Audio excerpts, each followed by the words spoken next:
Hey, Lord of the Rings fans, back at it once again. Your boy knew better, do better. Yes, it is him. It is I. No, I was joking. We are here. We are at the Voices of Arda. We are recording a wonderful episode, and we are live with our host, our queen, our goddess, Callie Cosplay. Callie, Jeez. what up? The titles get very flamboyant You know, as we go they get along. better and better as they go along, because you just, All right, all right. you get better with time, you know what I'm saying? Hi everyone. Thanks for joining for another episode. We have with us a guest from, I guess we kind of connected through the Discord community. He's been active there recently. We call him Ethan the Blue Wolf. The Blue Hello, Hi Wolf. Oh, guys. oh, Ethan. oh. What up, Blue Wolf? What's going on, Ethan? Hello, guys. How you So, doing? doing great. Yeah. How Thank about you you so much guys? for joining us, man. Yeah. Your specialty is, like your love, your passion. Want to give the fans a little insight onto the things that you love, or Or that you why you're do, or up here on this anything episode. What you're do you working do? on, stuff. Yeah. Well, I guess when I was reading the Silmarillion, when I was reading about this character, Fingolfin, I was just thinking what like like to the very from the very beginning, okay, he seems like a chill guy, and then at the very end, I was like, wow. It's kind of pretty cool. He was kind of a pretty cool character, and like the leader is a lot better than Feanor. And I got my eyes on people who sided with Feanor. Yeah. Yeah, we gotta Like, give him a little side eye. Yeah, you know what I'm saying? yeah. Yeah, Give him a so I little side eye. I have the customary joke, now that you've brought up Feanor and Fingolfin, which I know that all of our listeners are waiting for me to jump on. So I will do that before we get into the topic for real. So Okay. my statement of to open the topic today is that it's super easy to tell half brothers apart. The difference is apparent. Mm, Ah, yep. I like that Pretty one. much I like that one. because I like that one. if I can remember, Fingolfin and Feanor have two different mothers, but the same father. Yeah. That Yes. is Yeah, correct. Yeah. that's So right. technically half. So they're technically half brothers. Yeah. Yeah. Which is Yeah. Yeah. mhm. So Yeah. before we get into it, Ethan, just do us a favor and let us know where you can be Mm. found on social media. Okay. Well, I could be found on TikTok. I'm also called the Blue Wolf 1717, Mhm. and Okay. I'm found on Ethan VA, where I do voice acting videos. I'm a voice actor too, and I do Oh, some Lord of the. nice. I also do some Lord of the. Well, I also did like the voice of Fingolfin too. Uh, I did two Fingolfin videos actually. One where he's just using his introduction before he goes out to face off Morgoth, and then Hmm. when he calls out Morgoth to like fight him off, and it's really cool. Nice, man. Nice. Yeah. Got some voice acting skills. That's awesome, man. So Hmm. guys, make sure you check out Ethan the Blue Wolf, voice actor extraordinaire. Yeah, so let's get into this episode. Callie, what you got for us? We might as well start at the very beginning because it's a very good place to start. With who Fingolfin is, who his siblings were, if he had any, any notable ones, maybe. Just let's start with placing him for listeners who might not be as familiar with the extended legendarium about who Fingolfin is and where he fits. All right. Well, FYI, Fingolfin is my favorite elf of all. I know you heard me say that many times. We got Fingolfin and then Ecthelion and so on and so forth. But Fingolfin is the son of Finwë. He is the second eldest son of Finwë. And his brother, who is the eldest son of Finwë, is Feanor, the creator of the Silmarils. And his youngest brother is Finarfin, the father of Galadriel and Finrod Felagund. So he is in some historied and storied company, and he is amongst some great elves. Feanor, who is typically held amongst as the greatest elf of all time, definitely the greatest craftsman. And then we have Fingolfin, who is just so fair, so wise. He is the High King of the Noldor in Valinor currently. But we got Fingolfin. Fingolfin, the middle brother, who is said to be the strongest, the bravest, the most valiant of all the brothers, and that means of all the elves, basically, he is that guy. He is the one who gives up the smoke. He is wise. He is just awesome. He is just a great character, man. So we're gonna have fun when we talk about Fingolfin. He is a force. He is a unit, man. He is a problem. He is amazing, and he's a fair guy, and which makes him my favorite elf because of the way he carries himself. So, Ethan, give us a little history on my man Fingolfin. I just basically gave a little family history as far as, he's the son of Finwë. Finwë is the first High King of the Noldor. He has 3 sons, and then I told you about Fëanor. Fingolfin is the middle son, and Finarfin is the youngest. So tell me a little about Fingolfin from what you know. Well, one thing that I know, few things that I know, is that he has the same father as Fëanor and Finarfin, but different mother. And he's Mhm. also the father of Fingon, Turgon, and Argon, Aratel, and he's also the grandfather. And if I remember correctly, he's also the grandfather of Myglin, the guy who double crosses Turgon of giving the location to Morgoth of Gondolin. Mm-hmm. hmm Yeah. So, what do I know about Fingolfin? Well, he was born with his he lived in Valinor once with his father and his brothers, even though they don't quite even though Fëanor is kind of like well, doesn't really like his stepmother that much because Yeah. he prefers Miriel Yeah. because that was his birth mother. Yeah. His And birth mother, her name is Muriel, who actually, you know, put so much power into Fëanor when she gave birth. Like it was like 2 spirits went into Fëanor. Like he is truly the spirit of fire. And she basically gave up all her strength and basically passed. And so she was the first death in Valinor, like and so that's when Fëanor's mother. But after she passed, something that is that doesn't really happens. We got Finwë who ends up marrying again, which is very out of the ordinary. But he marries Indis the Fair of the Vanguard. So a very powerful, very beautiful, blonde-haired elf named Indis, and he loved her greatly and had 2 children with her. Fingolfin and Finarfin. So they are half Noldor. They're considered Noldor because you go by the father, but they're yep, also Vanyar. And yeah, that's where Finarfin actually gets his golden hair from. His house inherited the hair of his mother as well, Galadriel, Finrod, that whole line. But Fingolfin's line has the dark hair. Fingolfin, Fingon, Argon, Turgon, Arathel. We got Myglin, and we also have Idril Celebrindo. I think Idril's mother is also a Vanyar, if I'm not mistaken. But mm, yeah, so we got some real cool history right there. And yeah, Fëanor did not appreciate that his father got remarried. And so he was like, yo, bump Fingolfin and bump Finarfin. I don't really mess with y'all like that. And that caused quite some tension amongst the elves. yeah. He just like doesn't he just doesn't want to like have any like siblings. He's like I enjoyed being the only child before Yeah, Finarfin and Fingolfin came in, and like yeah, they were all that they wanted to do was just like try to have have fun with their brother, like all siblings and stuff like that. But yeah. Fëanor was just I think uh Fëanor is very narcissistic. He's kind of a brat in a certain sense. You know what I yeah. mean? He's, very complacent. And you know what I'm saying? Like, I don't know. He's just, Mhm. Fëanor is a lot.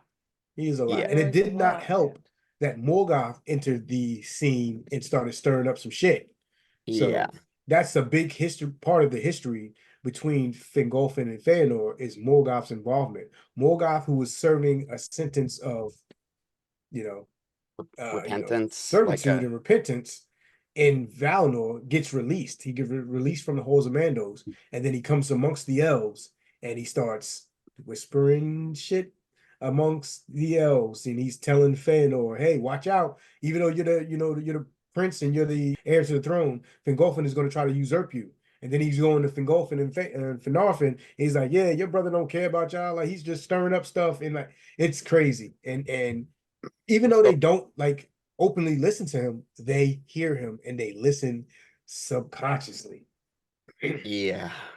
And like Feanor just like Feanor started to develop like even more distrust to like his brothers and they're like trying to help him, but like Morgoth just like eventually like kind of like made him crazy, and then that also and then when the darkening of Valinor comes in, when Morgoth and Ungoliant, almost forgot about her, destroy the two trees of Valinor, that that like starts to turn Feanor even crazier, because all I think during those events, I also think that correct me if I'm wrong, Morgoth killed Finwë during those events, yes? Yeah, yeah, he Yeah, kills and he then kills Fenway, causes a big problem, and yeah.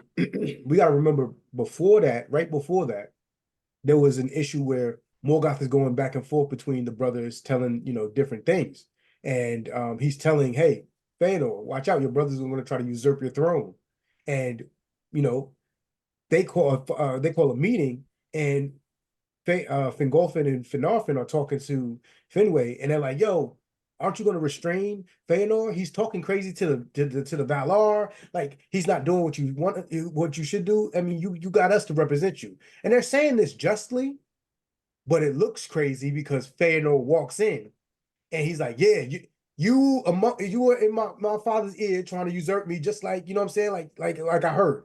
And so he pulls out a sword on his brother Fingolfin, and Yeah. this is where I love Fingolfin. Fingolfin could have got mad, fought with his brother, argued with his brother. He just stays quiet and walks out, accepts it, and is like, "Yo, I'm not gonna beef with you, bro. Like that's not what this is. Whatever you're thinking is not what it is. I'm trying to, the best for the elves, but I'm not here. You're my brother and I love you." And he kind of just leaves it alone.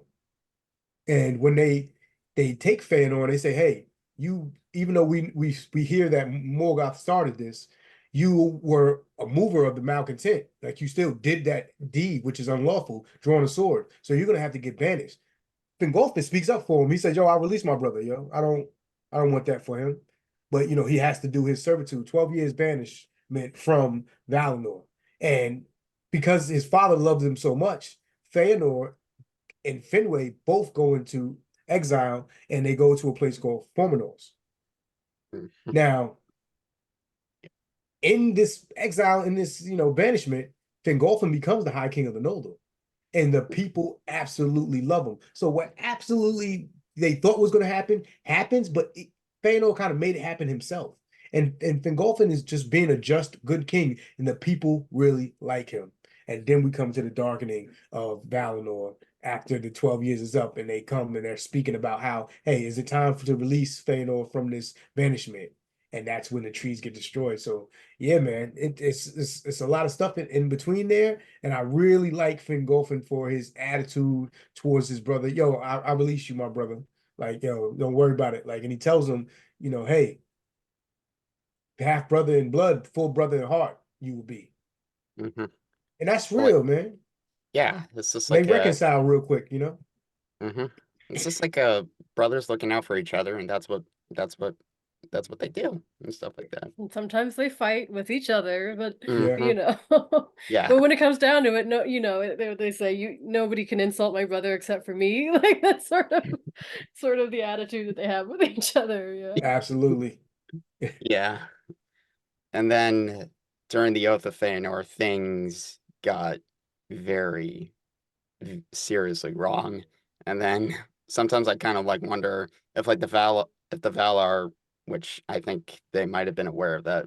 I like to think sometimes the Valar would like to think when all that was happening.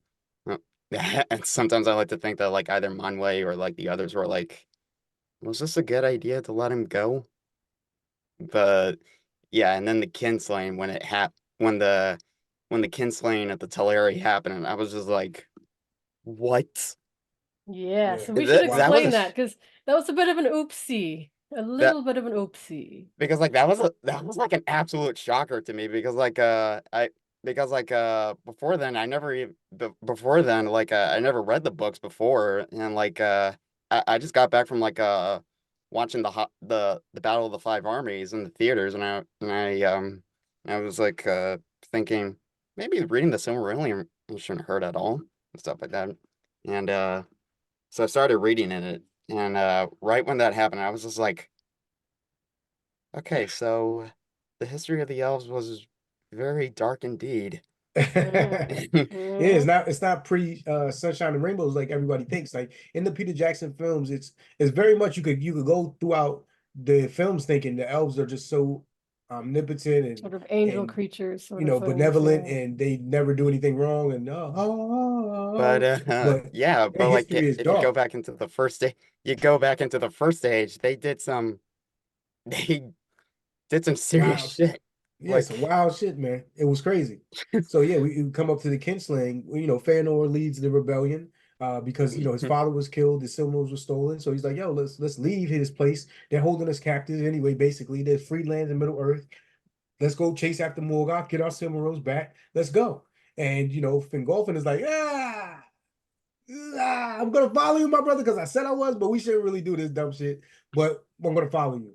And yeah. Finarfin reluctantly followed as well with his groups, and they each had groups of people. So there's three different groups right now. Thanos Hmm. people in the front, Fingolfin's following, and then Finarfin's following very reluctantly. And Thanos gets the idea, hey, let's stop by the Teleres Haven, Aqualande. Let's get some ships because we don't make ships. They make ships. Let's sail the Middle Earth or we'll get there all the quicker. Well, what's up? Yo, what's up, my guy? Yo, you gonna help us out? He asks for some help with some ships. Um, Hmm. and of course, he tells him no. Yeah, but This I can't do. You know, it's against the will of the Valar you're going. That's folly in the first place. Also, our ships are like, you know, your jewels are to you. Like they're our heart and our soul, and we don't want to give them up. Sorry, can't do that. and And then Thanos like, like he was like, your failure to comply has been taken as an act of war, and then stuff stuff happened. But yeah, like he it starts was just like manually stealing the ships.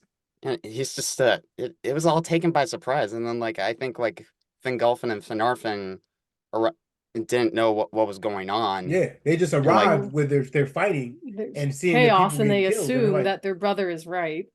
yeah, and then sometimes I like to think like after when it happened, um, I can think like Fingolfin is just like thinking, what have I done? yeah, Yeah. And like Yeah. and like when he realizes that like Feanor stole all the ships and he's now like giving them back to them, then that had to like lead to the decision that like Fingolfin and Finarfin's people, including their leaders, had to cross the Helcaraxe, yeah, and where many had perished. And yeah, and yeah, reading that chapter was like, wow.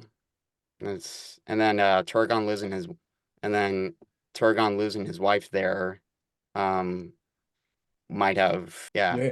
So yeah, so the Lord of the Haven or the King of the Haven or the Prince of the Haven is Alway, Thingol's brother. I might say Alway before, but Alway is the brother of Thingol, who is the king of the Sindar, married to Melian the Maya in Middle Earth.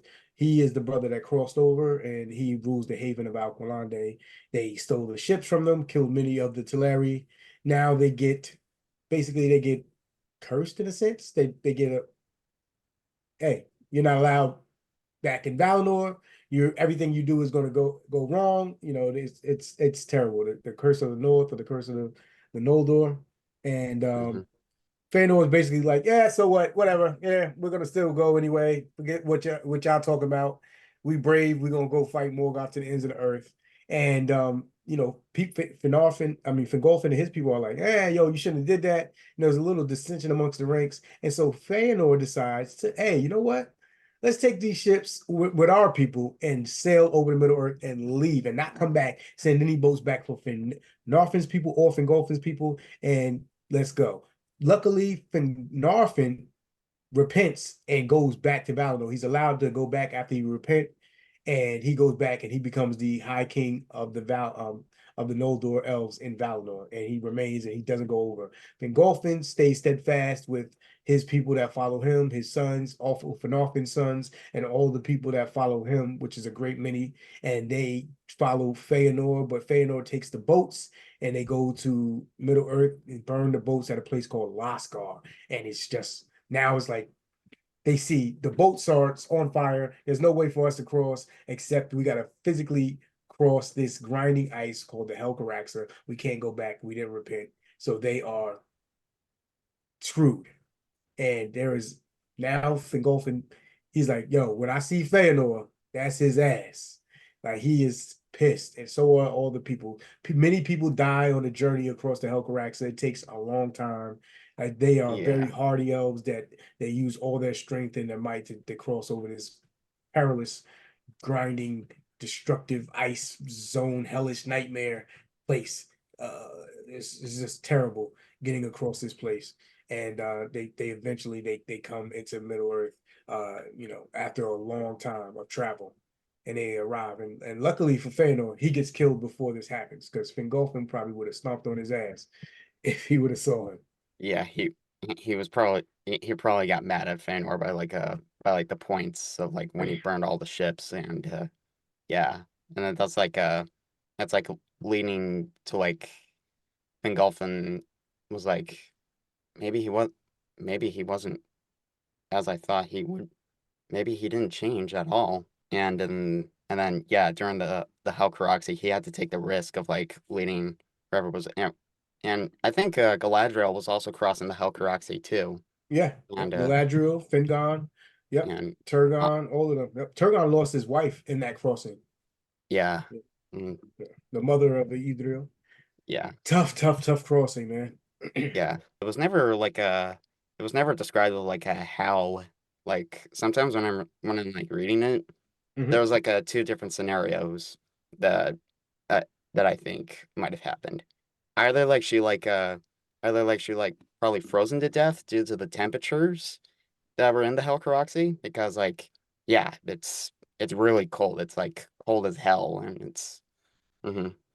Or there was like a little or perhaps like maybe the ice there was like a one point where like the ice was like in the middle of breaking and like some of the maybe some of the elves probably have fell and then she probably fell too because like I also like do remember seeing like fan art of like Turgon just like kneeling down on a cliff and he's like because like it was never described of like how she died in the Oh, Helcaraxy and like all the all the siblings including Finrod and Galadriel were like standing there and like Fingon is just like we have to keep moving.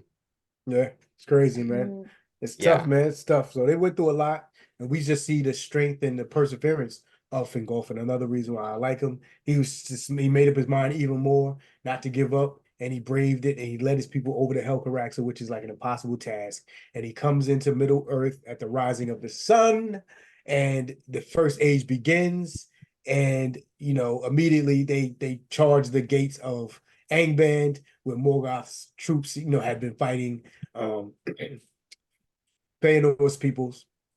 Mithros is captured at this time, and they settle around Lake Mithram, and Feanor's peoples are around the lake as well. And there's dissension among the ranks, to say the least. These two groups are not getting along. And they're like, man, get your peoples left us. And Feanor's people want to repent, but they feel like embarrassed. They're ashamed. They're like, we did leave them. Like, how did we make up for something like that? Thank God for Fingon, who is the son of Fingolfin, who makes up his mind to find his cousin Mithros, who is the eldest son of Feanor, who had been captured in that second battle. That second battle is known as the Dagor Nuin Gilead, the Battle on the Stars. And he is captured after this battle, not during it, after when they try to do like a little parlay, but they both were like going to sneak each other. And of course, you know, Morgoth sent more people, Belrogs and such, captured Mithros, hung him at the precipice of the Thangaradrum by the wrist with an iron wrought bond, and he was chained there. And so to fix the problem between the two groups, Fingon was like, you know what? I'm going to go rescue Mithros. He rescues Mithros, who at this time is the High King of the Noldor, because Feanor took the kingship after the tree was destroyed and his father was killed. He took the kingship, and so he's been king this whole time. He was killed by the Balrogs in the second battle, and then his son was captured in the parley afterward, and he's been hanging by the wrist for so long. And Fingon's like, you know what? The only way to stop the problem between these two groups is if I rescue, which he wanted to do anyway, because Mithros was his best friend. He finds him, and with the help of Thorndor the Eagle, and he rescues him from the peaks of Thangorodrim hanging there. He ends up cutting his hand off at the wrist, and he rescues him. Now, It's like, for thanks for doing this, Mithros waives his claim to the kingship. And this is where Fingolfin comes back into the picture. He waives his claim to the kingship and his entire line, and it goes to Fingolfin's line. And regardless of that, he said Fingolfin should have been king anywhere because the kingship passes to the eldest living male in the line of Finwë. So it would pass father to son, but in the event something happens, it goes to the eldest living male in that line, which is Fingolfin. Okay. So yeah. Fingolfin is the ruling High King of the Noldor, and he is a great king. Tell us something great that Fingolfin does as a king in the First Age. He was almost close to like coming close to Morgoth of like when he goes to the gates of Angband, which is where he makes his moment. I guess my favorite moment of like him was like challenging Morgoth one-on-one because Oh yeah, single like you said combat. because like you said in your video, this is an elf who fought against a god. Because Yeah. like and yeah, that's like a story that I've never heard of before. Like an elf fighting like another immortal being. It's just like the clash of like immortals, but like instead like Morgoth, even though like Tolkien calls the Valar like demigods and stuff like that, I They're still think gods, that man. they have. I think that's like a really interesting point because like and like Fing Fingolfin. I bet like if anybody would like anybody but him would try to challenge Morgoth, they would either like panic or just like stuff like but like I'm sorry, but like Oh, but okay. Fingolfin stood his Stood his ground with ground, like man, and put absolute hurt on that boy. but like One thing that he did that I really liked, and probably something that would consider like one of his greatest feats, is the Siege of Angband, which lasted nearly 400 years. That was orchestrated by Fingolfin. He kept Morgoth at bay, and there was peace in Beleriand for 400 years. And it was just like, yo, we owe that to Fingolfin. He was a great king. He was a strong king. He was the most valiant of the Elven kings of old, which is it's told after his death. He's the most valiant, the bravest, and the strongest of the Elven kings of old. And he took men into his service, and he actually his son Fingon and him bequeathed the land of Dolomin to the house of Hador. So they get that land there, and he treated men very well, which is really good. So I think Fingolfin was like freaking awesome, man. He was awesome. He ruled from Hithlum. He did buried Eiffel, this fortress in the mountains there. Whew, it's just the epitome of strength. He has a sword named Ringle. Ringle glittered like ice. Very yep. strong. So we see him rule for actually quite a while. The history of the First Age is only like say like 600 years or something like that. So he ruled for the majority of that time. He he survives the second battle, or the end of the second battle. He doesn't really fight in it, but the third battle, there's battles in between, and uh he actually survives the Bragalac. Hithlum has remained unconquered, but he rode out to face Morgoth after the events of the Bragalac. So that's where he ends up, fighting Morgoth one-on-one, which was quite a scene. I know you said that was your favorite part. He rides like wind amid the dust, it says, like Orme, like the second coming of Orme, and none could restrain him because he thought after the Bragalak, this is when the siege is broken by Morgoth and dragons and Balrogs come and Glaurung the Golden and the father of dragons, he comes in and they this is where Fingolfin. This is where Morgoth is winning at this point at the fourth battle, the Battle of Sun and Flame, the Dagor Bragalak. And he thinks, hey, all my people's been destroyed. He thinks he doesn't have a choice, and the rage of madness was on him, and he rides to Angband gates alone and calls Morgoth out to single combat. Yeah. And Morgoth And came. Morgoth came. But then, like during the fight, because like Morgoth's combat, like it was probably like it was like pretty bad according to the Book of Lost Tales. I don't really have it, but like I read it somewhere at a bookstore.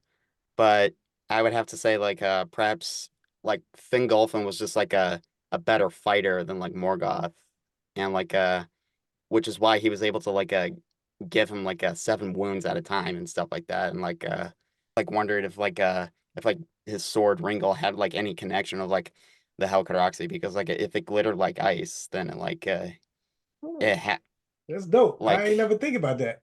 yeah, had like a theory that like maybe he like found like a certain ore or something, or like maybe it's just like a shard of ice. Technically, okay. So that technically means like as Fëanor was the spirit of fire, Fingolfin was the spirit of ice. Oh, okay. And Look at you would think yeah, about this, huh? yeah. Oh, It's That's like what's up. So I like great to duality. yeah, he's I always like remembered for his great duel. This Mm-hmm. that duality between fire and ice is awesome. Thank you so much for that insight. Fingolfin was steadfast and strong. So even when he was crushed to his knees thrice, he arose 3 times with the stricken helm, and he still was strong enough to strike the foot of Morgoth and hew it with his sword, and the blood came gushing back and filled the pits of Grond. Grond is the giant warhammer that Morgoth used to fight Fingolfin, and it is so remembered and storied that the battering ram at Minas Tirith, in the Battle of the Pelennor Fields to break the gate of Gondor, is named after it. So it was an epic battle, but the king tired after dodging Morgoth's blows time and time again. He wounded Morgoth 7 times until he finally grew tired, fell back, and was crushed to his knees thrice. He struck hewed the foot of with Ringel, but he was killed by the weight of Morgoth's foot, and he died and perished. And the Elven King's body was broken by Morgoth and was about to get cast to wolves. But Thorndor came hastening from his eyrie. He took him and he takes him to Gondolin.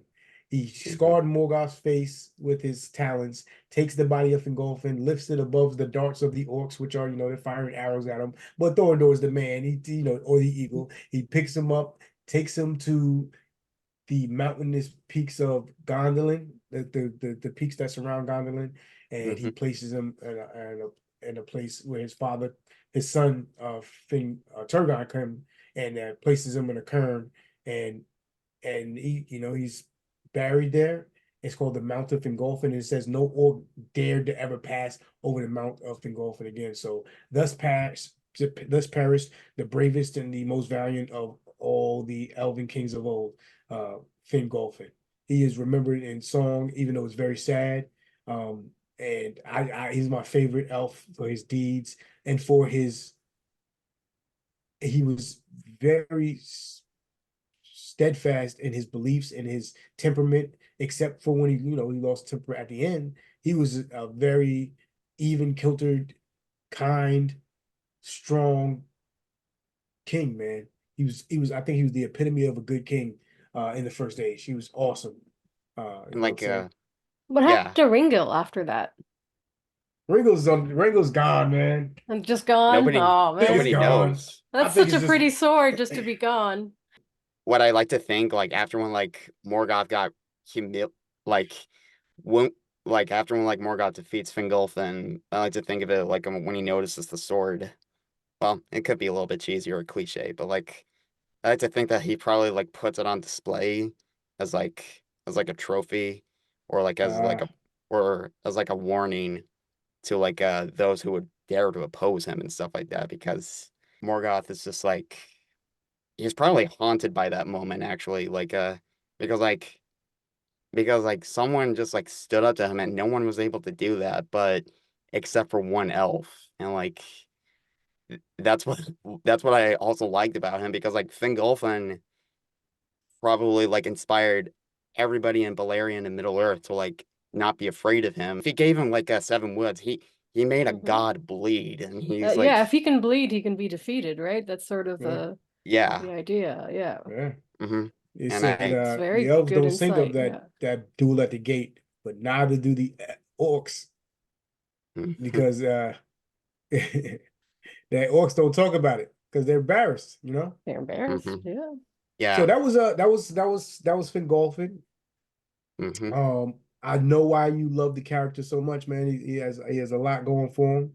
You know what I'm yeah, saying? So hmm that was awesome, man. I just sitting here chatting with you, recounting the history of Fingolfin and what you might like. His adventures and his part of the history of Middle Earth, man. So that was dope, man. Instead of a question for the guest, I believe Ethan, the Blue Wolf, has prepared something for us. If you would like to still share it.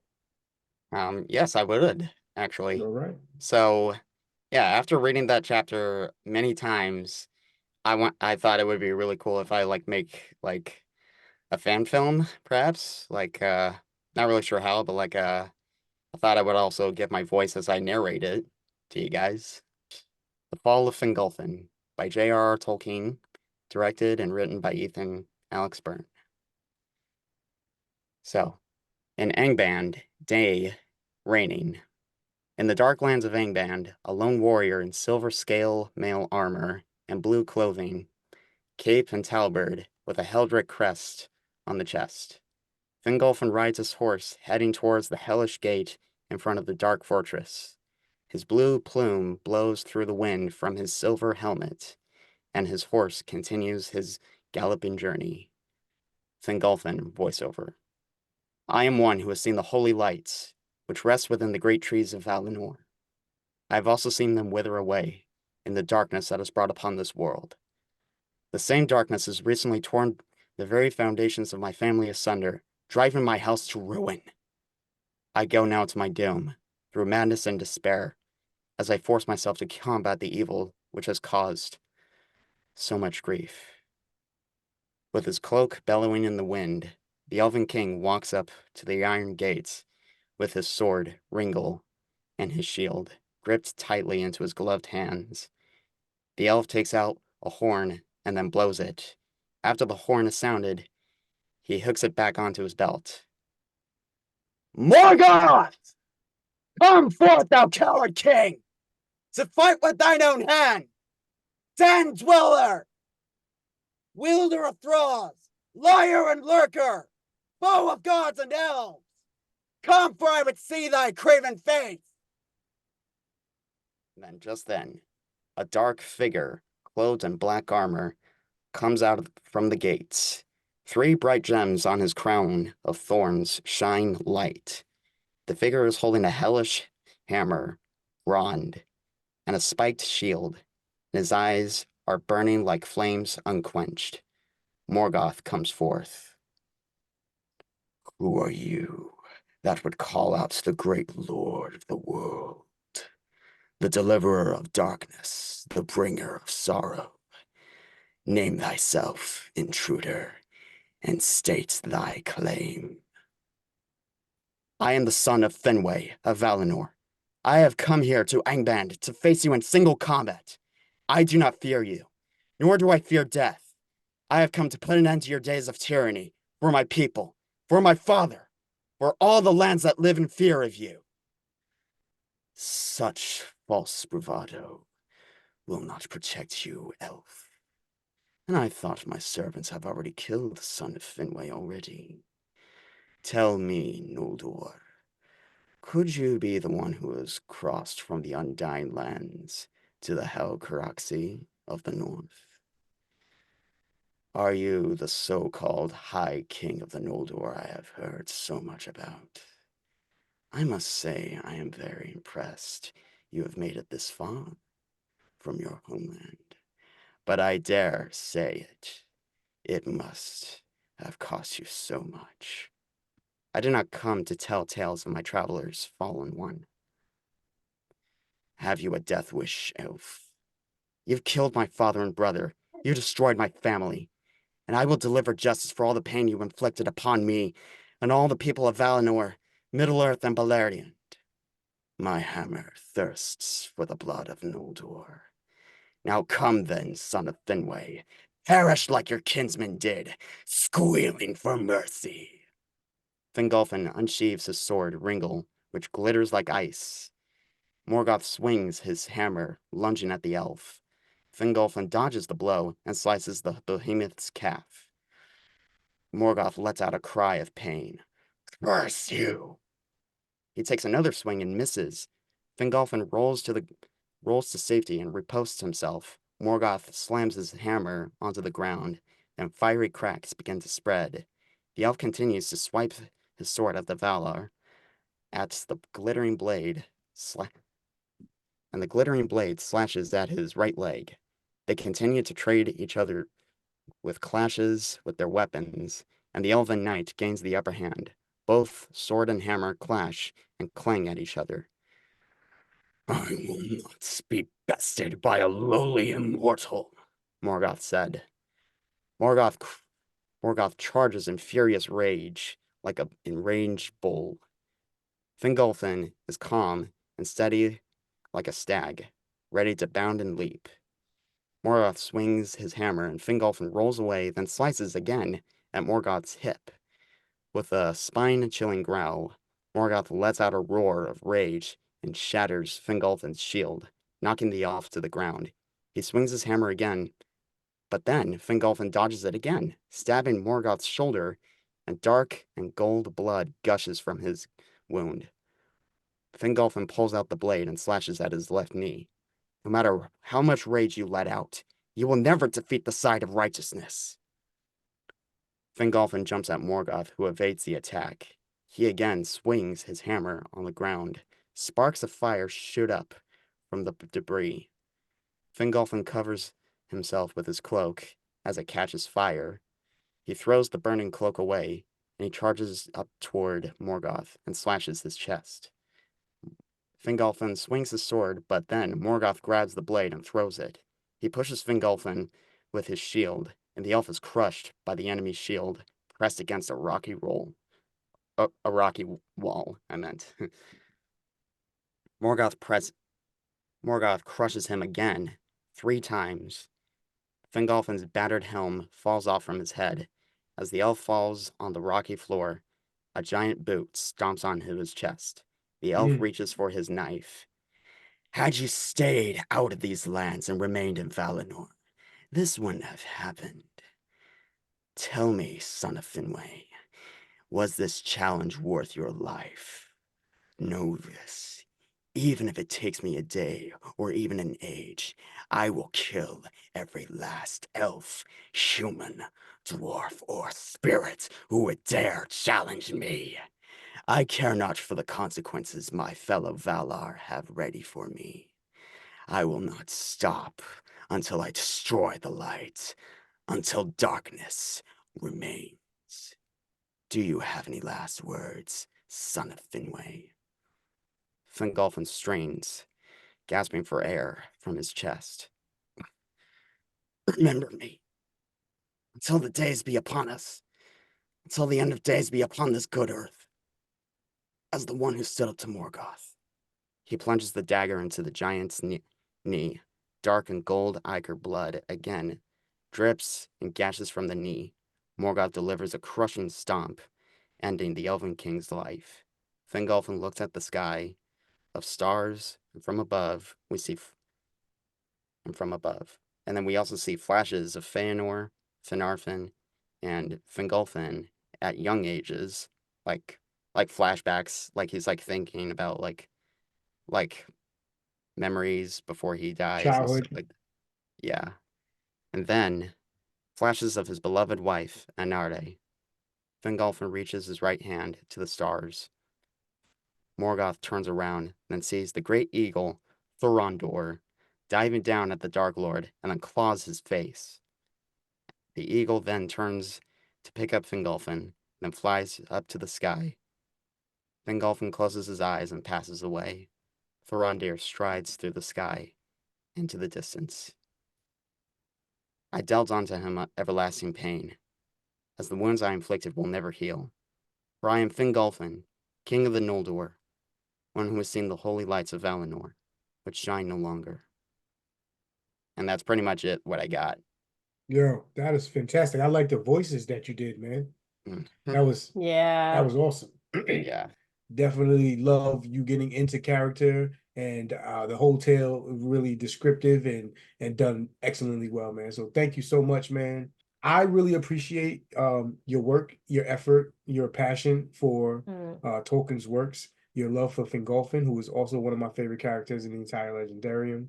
And keep doing what you're doing, young man. You're doing amazing. And like I said, it's awesome. Love your passion, man. Thanks, Is you there guys. anything you want to say before we wrap things up? Thank you guys so much for having me here. And I love you guys. And I could say the same thing to you guys. Keep on doing what you guys are doing and have a wonderful day.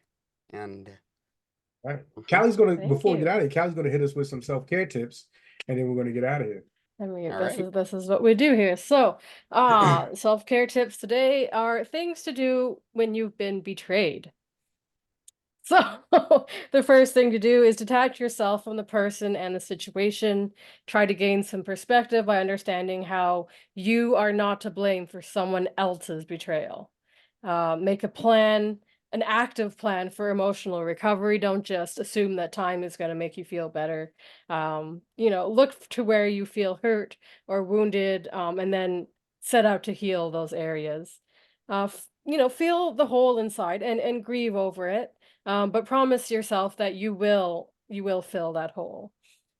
Tip number 4 is talk to someone you trust, or if you can, someone who has survived the same betrayal and has come out on the other side of it.